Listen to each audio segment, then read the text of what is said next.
another episode of the Good Intentions Podcast. It's your girl, Queen Cass. And it's your girl, Giddy Love. And if this is your first time listening to our podcast, be sure to like, comment, and subscribe to our YouTube channel, Good Intentions, and also our IG channel, Good Intentions Pod.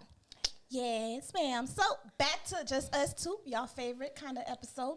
Theirs are kind of my favorite because I get to get closer. It's and very bond intimate. With Yeah. Best friend.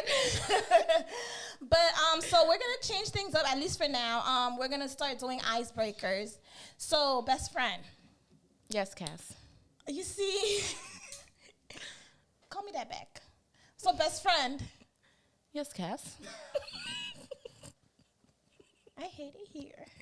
You don't make this a fun working environment. One last time, and then I'm going to start with the icebreaker. Okay. Best friend. Yes, Cass. All right, whatever. Good enough. What? You see, I'm so thrilled right now. No, I'm just kidding. So, describe my ideal man, okay? So, start off with, like, physical characteristics and then kind of, like, other things. I want to see how correct you are. Okay, so for the icebreaker, we're describing each other's ideal mate, partner. And I'm going to tell you how close and how correct you are. Okay, so I feel like you like medium built, somewhat not too tall. Like I feel like a little bit taller than you. Let me not judge you from. All right. Don't go past people. Okay. Just say what you think because a lot. All right, just go. I feel like you like them tall. Actually, I feel like you like them tall. Mm-hmm. You want someone who is good at communicating, so a good communicator. You want someone who is financially stable. You want someone who is independent. You want someone who knows your love languages, which are physical touch and actions. What's the... I don't like physical touch. No, quality times. Quality time. Yes, she's attacking me. Yes. I do that. Quality time in active service. You want someone who's educated. That's important to you. No kids, of course. Someone who's going to treat you how you, like a queen, like the queen that you are.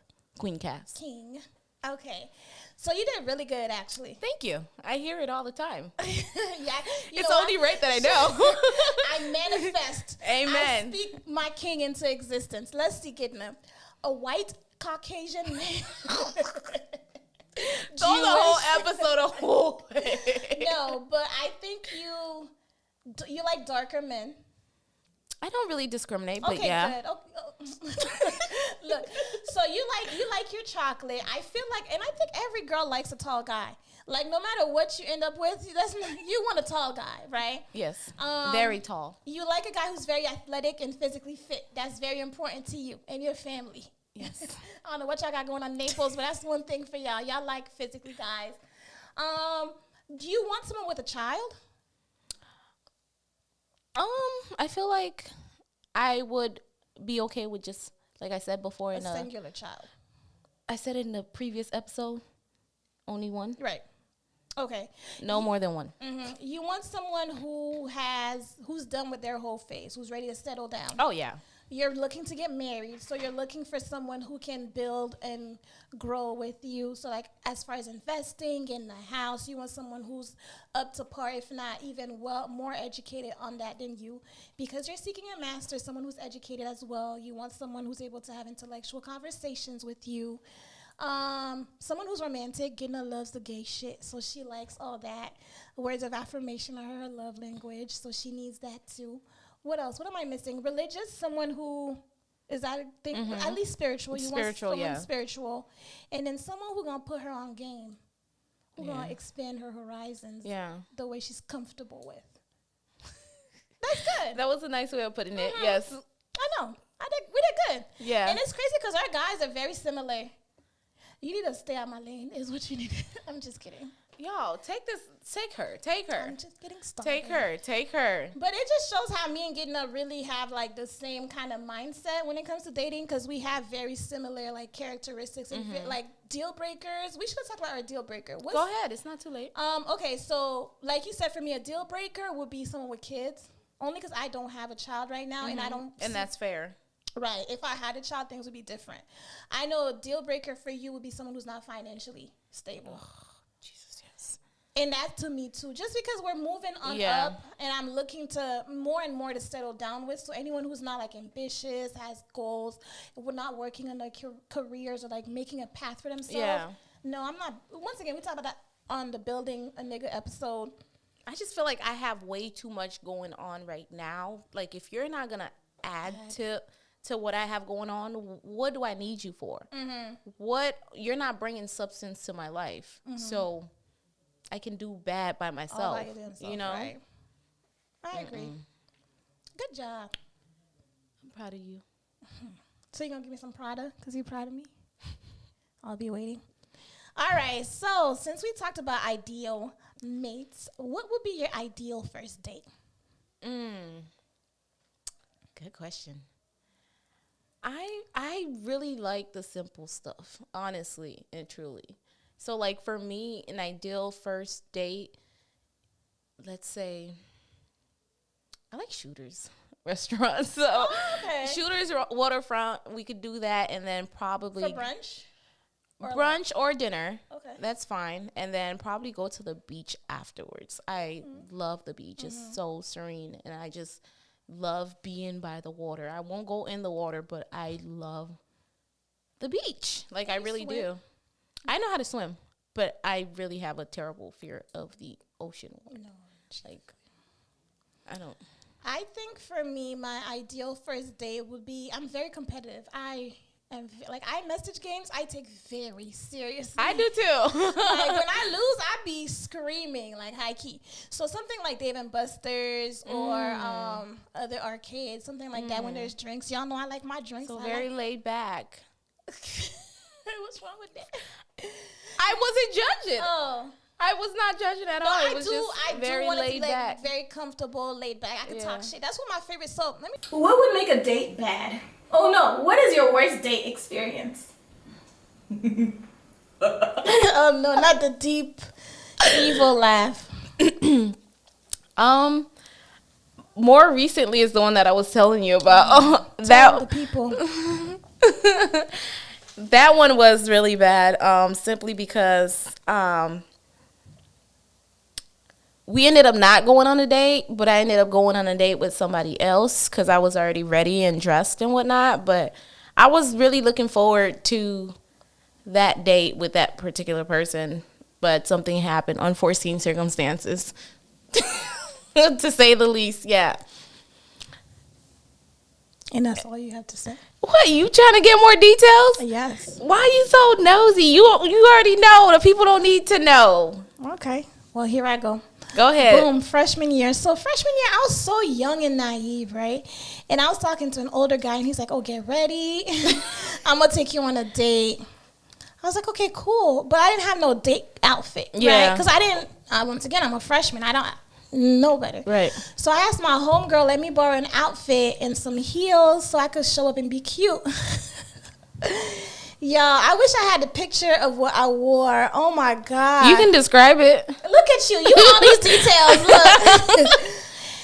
It was embarrassing for me. He didn't do nothing wrong, but I had on this like tube dress. Like I was going to the club. It was barely covering my butt. And mind you, I was real skinny at the time, so you know how short that dress had to be. And it was glittery, okay? And then I had on these heels, and I couldn't walk in the heels. Was it the little stripper heels that was like popping at the... Yes. Okay. So, and then he took me to Meisner, to a fancy restaurant on Meisner, and I didn't like none of the food. So guess what I got, y'all? I got fried shrimp.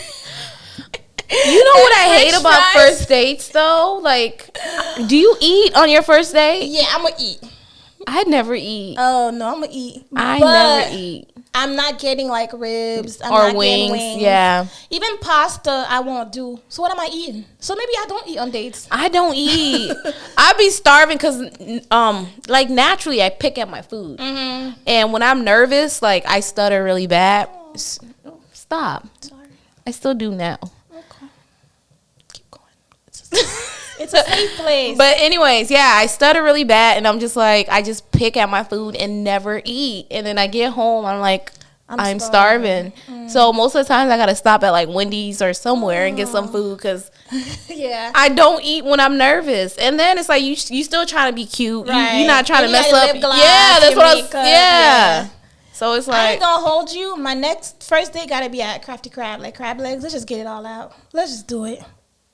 You just don't care no more. I don't. This is where I'm at. I'm at a point where I'm gonna take my wig off and we're gonna enjoy these crab legs together. On a first date. Why not? But I think the next first date I'll have it. I really don't like dating. I really am not meant for dating, like that whole I met you on the app or I met you through a friend, let's meet up. I'd rather be like, we have a friendship, we've been talking, so I'm comfortable with you to the point where I'm comfortable cracking some crab legs in front of you. I like dating people who's already in my circle. Right. Yeah. That's why, I'm not doing anything awkward. I can't. I'm too, but how I meet my nigga, I don't know. God. I don't know. Ask him. Pray for the both of us. A girl, because I don't have no first date on me. So, okay, first date. Who's paying? Oh, he is paying. Okay. I agree. Yeah, there's no ifs, ands, buts about it. He is paying because you're pursuing me. But what if you asked him on a date, or would you not? That's different. I mean, if we have a friendship or we've been talking for a little while before we go on the date, and like you said, the little iMessage games, and you happen to beat me, whatever, so now I owe you a date, I don't mind paying. But if you asking me on a first date, you are expected to pay. So whoever asks pays. Yes. But I don't know. I think I ain't gonna hold you. I said the only way that I would pay on a first date is if we're, and it won't be nowhere extravagant either. It's gonna be like Chick-fil-A or something like real cheap where it's like, okay, I'm holding I'm just what's the word I'm looking for? I'm follow, like, you know, you make a bet, so now you gotta follow through. Right. I'm paying my debt. Right. Yeah. Mm-hmm. That's the only way. But an official, and that I won't consider that to be a first date. Correct, yeah. But the official first date, you are paying.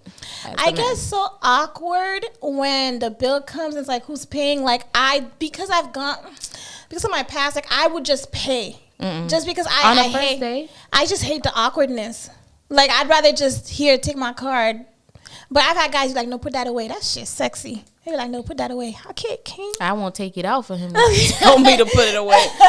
I'm not doing that. I ain't gonna hold you. No, I'm not doing it. But it was a period like when I first got single, I was like, here, my nigga he was offended. He was like, put that away. I said, okay, there's something else I'm gonna put. But I do have the habit of like taking out my card though. Yeah. Once we're comfortable, if we're in a relationship or we've been talking for a while, I'll take out my card, no problem. But even now, I ain't doing that no more.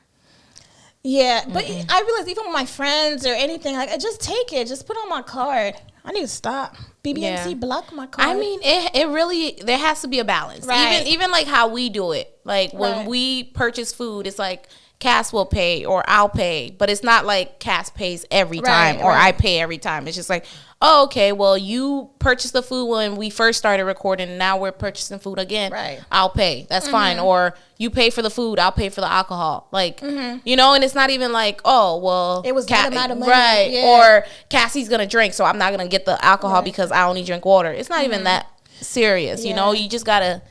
I agree, and that's how I would want my relationship to be, where it's like we're evenly paying for things, right? Like I don't feel comfortable with the guy paying for every single thing. Like no. You have to let him know that you got it at times too, and I could spoil you too. I could take you out too. I definitely would love to do that, but you're right. When it comes to like I'm always swiping my card, that's when it becomes an issue. I have a question. So rent, you move in with your partner.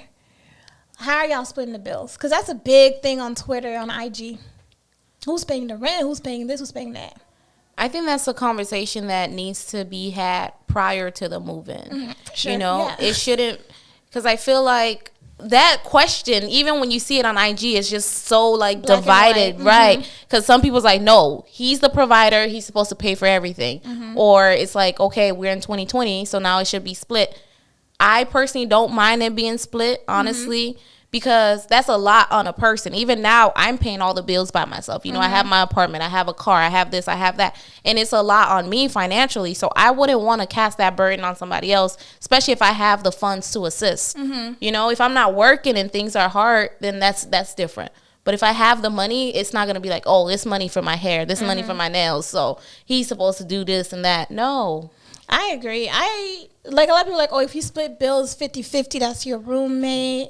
I'm as long as you're paying your part, you know what I'm saying? And like you said, especially like trying to build with somebody, you're trying to invest in your future. How can you do that if he doesn't have any money? And then you're going to resent him for not being able to spoil you the way that he wants to spoil you, but he's paying for all the rent, he's paying for all those things. Right. Like you said, it's a conversation that needs to be had. It's a conversation. And I feel like that's why you need to block out the outside noise as well. Because I didn't even know that was an issue. I mean, a lot of people, like, I'm very conservative. You guys know that. But for certain things, I'm like, okay, let's be realistic as well. Like, that person, that's really a burden. Correct. Because now they're losing, to be honest. You're the one benefiting. They're paying the rent. What are they getting? Pussy? Like, the clean house? They could have gone and moved to an apartment by themselves. Sometimes they don't even get that. That's true. I'm tired. Because that's the thing. I feel like if a guy were to pay my rent, I feel like I'd have to give him sex every night. You know what I'm saying? Because it's like, what else am I bringing to the table? Right. If I know I pay half that rent, nigga, here, have ramen for dinner. I, too, had a long day at work. But yeah. I mean, yeah, you just got to really have those conversations, those really hard conversations in the beginning. Yeah. Or before you move on to the next step. Would you have like a contract with your partner? A contract as in like a marriage? That's the only contract we're going to have. I meant more so like expectations. So, well, first of all, would you move in with a partner before marriage? I think I would not. That's fair. I really don't think I would, simply because I have a child. So I definitely want to make sure that whatever relationship that I'm in before we take that step, it's stable, you know, and it's something that's going to last at least like a good amount of time, you know, if not forever, because I have a daughter who is watching me, who is imitating everything that I do in a way. So I have to set examples for her. So the only contract that I would need before we move in is a marriage license. So, yeah. I think I could move in with someone if we're towards the end of our engagement. And like we're in the process of closing down in the house, someone had to move out their apartment, or, you know, then I could do that. But I don't think I'm moving in with my boyfriend or anything like that. No. Yeah. No. It makes the roles more complicated. And especially when you have two names on the lease. God forbid something happens. Like, we don't think about that. We are so excited to move in. This is the love of my life, but shit happens. I lived with a significant other before. I hated it. Yeah. What about people who say that, oh, you get to see what they're like before marriage? I mean, sleep over a couple of nights. Yeah. The thing about marriage is, like, no matter how they are, you learn how to work with it. When you're not in a relationship, when you're not married, you're just dating, it's like, I don't like this, I could leave, which is always your prerogative. But when you're married, it's like, okay, I really don't like this, we're going to fix it. Yeah. I don't, I was reading a book, The Defining Decade is one of my favorite books of all time. It talks about the importance of your 20s, and it said about 50% of people who move in together before marriage are actually more unhappy and end up breaking up than their counterparts that don't move in together. So. Why do you think that is? The book said it's lack of conversations about expectations. A lot of people automatically assume, we moved in together, we're going to get married. Some people, hey, I need a roommate. I have a space available. We get along great together. You're my girlfriend. Just come on in. But for the girlfriend, oh, my gosh, we moved on to another step. Next is the marriage. No. And also, you see people's quirks. You see people's weirdness, what they do, how they were raised, how they cook, how they clean. And you don't want to deal with that. I'm not doing your laundry after I worked all week. Now it's the weekend. I don't want to wash your clothes, you know? It was just a lot of things that I personally didn't like. And honestly, we didn't have that conversation before we moved in. It was just like, okay, now we're in this situation where it's like, okay, let's figure out what we're going to do and make the best of it. And then not really talk about a lot of the important things, you know, and then moved in. I hated it. I hated it because I love my space. Your space, yeah. Like, you already know, I even You people like your coming to my boundaries. house unannounced bothers me. Yeah, as it should. Like, I love my space. I have to mentally prepare myself for your presence. That's just how I am. So seeing the person every day drove me crazy. I don't. Crazy. Because that's the nice thing about relationships. Like, you know, you get to enjoy your day. You get to call the person at your leisure when you're settled, and now you can have a conversation. But when you live with them, it's like everywhere you turn, they're there. And then you start picking little things too. It's like, all right, well, you move my cup from here to there. And I notice stuff like that. Like, oh, don't touch my stuff. Yikes, good night. It's really bad. It's really bad. That makes me think about all these couples in quarantine who, like, usually, like, you know, sometimes, let's say the husband worked morning, wife worked at night, so they never really, like, interacted with each other like that. They're going through it. Oh, yeah. It's going to be a quarantine divorce. was, like, it was beautiful in the beginning, the first, like, 2 weeks, but now I feel like they're over. Stir crazy. Yeah. Yikes. So, Cass, I have a question. So, we're both on, like, a pursuit to find this ideal guy. My or king. what? Okay, your king. Or queen. My king. So, what to you, because I feel like a lot of people get these terms mixed up. What is the difference between, like, a gold digger and a gold? G-O. I got to spell it. Okay, I'm not American, guys. Gold digger and a gold digger. What a very great question. I'm just kidding. A gold digger has a negative connotation, which I'm now starting to, I'm not saying I agree, but I get the standpoint of a gold digger. Doing things, doing services, or being a company for money. When you think about it, you go to work and you do things for money. But there's always a negative stereotype for women having sex or doing anything with their bodies for money is a negative. But now we're seeing with all the sex movements, all the women liberation movements, all these sex workers, OnlyFans, slut walk, we're seeing a lot more positivity. A gold digger is someone who's very intentional and focused on what they want from their partner, I would almost say.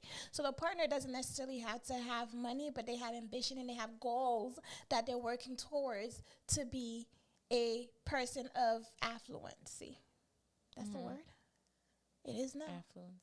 Go ahead. Keep going, because I just made that a word up, and I'm believing, and I'm keeping on going. And it's working. Yes. You sell it till. Thank you. Yes, fake it till you make it. And that's what I'm going to do. I think to me, too, like, I wouldn't say that I'm a gold digger, but you would have to bring something to the table. That's very important. You know, it's pretty much what you said. Like, there's got to be some ambition, you know? Even if you broke, you've got to have a dream, and it's not just to be like a local rapper, you know? There's nothing wrong with that. Nothing wrong with if that's what your dream is, or and your you're career good path, at, you know? But it's like, okay, I'm going to be the next Jay-Z, but you can't rap. You don't have the skills. You don't have the work ethics. You don't have what it takes, you know?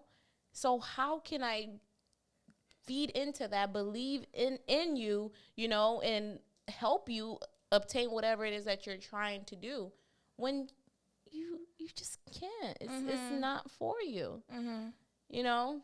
But if you ain't got no ambition, you ain't got no dough, no nothing, what am I gonna do with you? You gotta go get built and then come to me.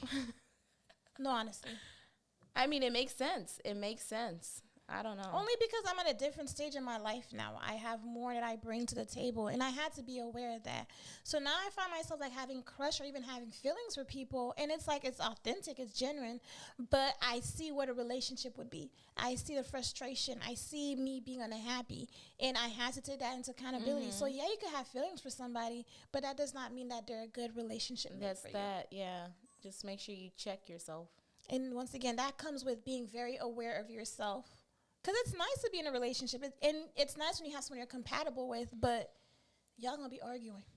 You're going to be miserable. And he's been like that. He been not having that work ethic. And compatibility, unfortunately, doesn't pay the bills. No, ma'am. No. You know? And we're past that stage, too, in our life. We're past that lovey-dovey. We can't do that anymore. You have a child. I'm doing bigger and bigger things now as well. We can't do the puppy love. We can't do the, this is cute, let's just kick it. I can't do that anymore. I think I read this somewhere the other day. I think we just... Everybody that we talk to, you has know, to be the one. is the one. So yeah. we make up so many scenarios in our heads, and it's like it's day one of talking. You just met this dude, and but that's something I'm working really hard on because I do that. It's like, oh my gosh, I see the potential. Especially when you really like somebody, like and there's a lot that you can put up with. There's a lot that you can deal with, but that doesn't mean you have to. And I think a lot of times we get in these relationships and it's like, okay, I could work with that. I could deal with that. You shouldn't have to do that. I don't have time to do all that anymore because I think I'm at a phase in my life where I know what I bring to the table. And I keep saying that, but I know what I bring to the table. My grind is right. You know, it's like no other right now. Like looking at me now and me like 2, 3, even 4 years ago, I'm not the same person. Yeah. Like, and one thing I realized, and I told you this, I realized, like, not to sound no cocky or anything like that, but I make anything better. Like, generally. Like, friendships, anything like that, I can make it better. So you'll get the benefit of me supporting your goals, of me putting you on, and me doing all these different things for you. What are you bringing to me? And sex is great, but that's not enough anymore. Especially when you could do friends with benefits. When you could there's so many other options, alternatives. I would rather do a friends with benefits. I would rather do something else than be in a relationship with. Because being in a relationship is so draining when you're not in one that's equally yoked. It's so draining, and you get so resentful and miserable. Oh. And I'm telling y'all, I work too hard to get out of that space. Anything that's similar that makes me feel any type of... Any trigger, I promise, like, we're cool, we could kick it, but you made me feel a way that I've worked so hard not to feel that I will never look at you as a potential mate. Even if it was unintentional, like, if you were late for something and you didn't tell me, that's a big no-no for me. If you don't communicate about your lateness, where you're going, just because I've had past trauma with that. So even if you do that, I'll tell you it's not a big deal. It's okay. But in my mind, I've already put you where you are. You're not going to be my mate because you don't respect me is what it comes down to. Yeah. Respect is very big. I don't know. That's why I can't really revisit any of my past relationships. Like I've outgrown all those people, all those situations. And it's like, not to say that I'm better than anybody, but where I'm at currently, none of them got anything to add to what I have going on. You don't. I'm it's sorry. time to stop selling ourselves short too. You're great. You're greatness. You're getting better. You need to find someone who's at least on your level, if not better than you, to put you on. Why do you have to be the? And I realized, like, I would. You see the gem I was about to... Yes, continue. Go ahead. Because I would realize, like, it was almost like a thrill for me, or like a narcissistic thing. When their parents would ask, what do you do? What are you doing with school? I have my master's. And the parents would be like, oh, da-da-da-da. That's not impressive. It's not. I want to go in a room where it's like, I have my master's. Oh, okay, I have my doctorate. Oh, shit, now I got to do better. Yeah. I think what you saying that brought up a good point for me, because in every relationship I've been in, I've been the one supporting that relationship, carrying that relationship, because it's like, oh, well, this person's in school for this, and then that degree never comes. You know, no shade or anything, but it's like, oh, this person is working towards this. This person's going to be this place, and and it doesn't happen. And it's like, I'm not falling in love with potential anymore. No. Because you have to have it. It's hard. And it's hard to want someone's goals more than they want it for themselves. It's hard to work for someone's goal more than they do themselves. And it sucks because I just graduated. 2 years ago, I graduated grad school. So that means I was in school doing my goals and supporting yours. No. Yeah. I can't. No. It's stressful. It's extremely stressful. And it's unnecessary. You don't have to be in a relationship. I'm not doing it. No more. I am not doing it anymore. I'm not either. I just gotta let it be known. I'm not either. It's too draining. And of course, it's easier said than done. I do find myself like, I'm still kind of newer in this process. Like sometimes I do find myself fantasizing about certain things. You know, maybe if this, if that, I could make it work. The goal is you could always make it work. But is it worth the effort? When I could make another dream of myself work, for myself work. Yeah, I had a similar conversation with my therapist yesterday, actually. And I told her, like, especially being a single mom, I was like, it was a lot easier when it was the both of us, you know? It was a lot better for her, you know? But relationship, it wasn't the best. Like, he's a great father. I'm not going to take that away from him. But in a relationship where I was at, we weren't compatible at the time because it was just so many other factors that was like, you know, that made it really difficult for us to really work it out. And I don't think I was in a space where I really wanted to work it out, you know? So I was telling her yesterday, I'm like, yes, it felt really good. It felt really comfortable, you know, but that's not what I want. That, and I told her I'm not going to revisit that because I've outgrown that situation. We can be the best co-parents to Sky, but nothing more, you know? It's just... And that's okay. Yeah. And that's what I had to teach myself because my biggest thing was, you already know this, I never wanted kids. And then when I had kids, when I had Sky, it was just like, oh, I never wanted a blended family. Right. That was really big for me. And even when I made that decision to break up with her father, it was just like, I have to put myself first. That's not what I envisioned for myself or for my life, but that's what it is. And now I got to grind and make the best out of the situation. I'm not going to stay in a situation for the sake of what other people think or for the sake of Sky or whatnot and not be happy. And you want Sky to have a good representation of love. Right. You want her to understand that it's okay to leave something if it's not making you happy. Right. Yeah.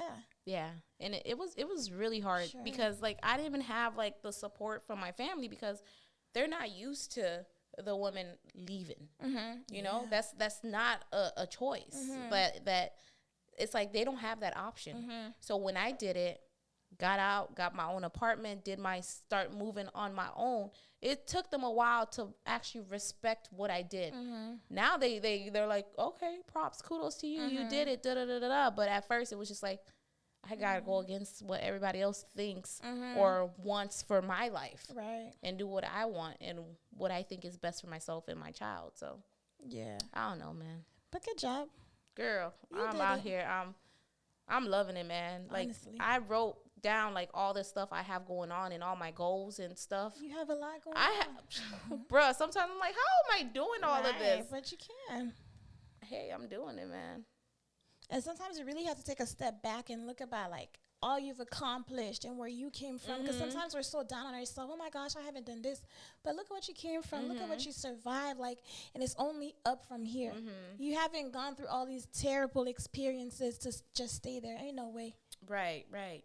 Even with Sky, because like, I mean, for me, that was the biggest interruption in my life, you know, where it was just like the world, my life stopped. Right.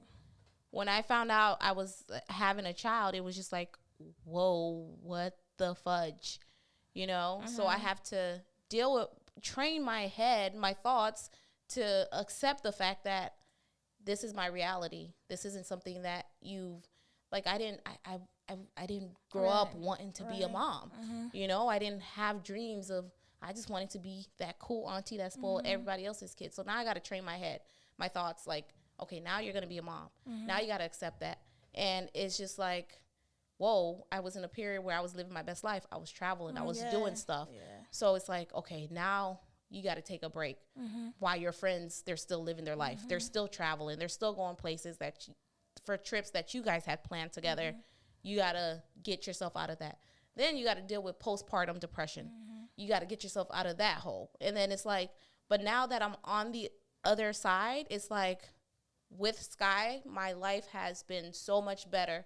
I've been able to accomplish so much more with her here than prior to that. Because I really was like, prior to Sky, what did I have going on? Yes, I had just graduated, but nothing else. Now I'm doing so much stuff that I don't even talk about. You know, a lot of stuff I'm doing behind the scene that people don't even know is going on till after it happens, you know. But she's definitely my drive. I didn't let that situation like take over, you know. I didn't let it weigh me down. Like, it's just like, okay, now your life is changing, so you gotta go with the flow, you know. So I don't know, man. I don't even know how we got here. I don't know either. What are you getting mad emotional? I don't know how we got here, but it was just in my spirit, honestly, though. Like, I really feel like a lot of people just let their circumstance and their situation, like, stop them from progressing. And sometimes it's like your biggest blessing, and it's a blessing in disguise. Correct. Like, literally, this little kid, yo, like, I'm getting real emotional because it's like, she changed your life. She really did. And she's so, like, smart, and just, like, to think that it's a blessing that I could have missed out on, you know, or just to be in a space where I'm not happy because it's like I have fear that I'm going to be judged because I'm a single mom, you know. So now I'm in a relationship that I don't really, that's not benefiting me. You know, it's holding me back. So now it's like, for the sake of stereotypes, you know, you're staying in a situation. It doesn't have to be that way. You can really just push and make it out of any situation. Like, yo, for real. I think it's because I had a session yesterday. But yo, I'm done. I think we might as well just. For real. I'm like done, bro. No, but I liked what she said. Like, I always think about, like, kids were born in the same situation, like a bad home life, you know, and there's one child who goes out and who makes it, you know what I'm saying, who goes to therapy, who finds mentors, who decides to break those curses, and then there's the other child who uses their past as a baggage, as an excuse. Oh, I can't build bonds because I was hurt in my past. Like, you really choose what you do with your situation, because a situation is terrible, but what do you do with it? You could be a victor or a victim. I say that all the time. Which one, Victor? Which one are you going to be? Like, people are not, because when you get older, people don't give a shit. They don't give a fuck what you went through. And you don't know, people have gone through worse things. Not saying that your thing wasn't bad, but people go through stuff. People are dealing with stuff from their childhood, but they're getting up every day and they're making, not to say that there's not mental health issues and there's not things like that, I get that, but when do you stop using your past as an excuse? When do you stop using your situation that you went through, no matter how hard, how terrible, you're still alive. The fact that you're alive means that you have a brand new day to fix something, and if you don't, then you're using your stuff as an excuse, and I don't want to hear it. It's easy to stay in that mindset. It is to wallow in that pain. And I'm like, you really have to wallow in that pain. You have to. You sit there, you feel it, and you understand, I don't ever want to feel this way again. I don't want to ever be in a situation like that. So I'm going to do every single thing I can to never be in that situation. And that's why my mindset, that's why now it's like, I know what I want. And if you're not that, I don't need you, because I know what it's like to not have what I want. And for me, it's like those feelings that I had in my last relationship, anything that's close to feeling like insecure, anxious, I'll cut it off. I would rather, by myself, I'll be chilling, just laughing. And then you're not even my man. And you come in here like stressing me. I don't think so. Because if you're stressing me now, you're not my nigga. What are you going to do? It's going to be a lot worse. Nah, I would rather just, we could be friends, and then keep it a buck and keep it moving. Yeah, I totally agree. Yeah, this was very emotional. I literally almost cried. She did. I was waiting for it. I was ready for the cat. I was ready. I just kept, but it was good. No. It's good. Shout out to Sky. For real. My homegirl, my best friend. I think that's enough. It is. I was closing it. Okay. Thank you guys so much for listening to the episode. Don't forget to follow me at QueenCast_X3. And me at GettyLoveJ1. Follow the podcast at Good Intentions Pod. And our YouTube page at Good Intentions. Bye. Toodles. Jesse, what's the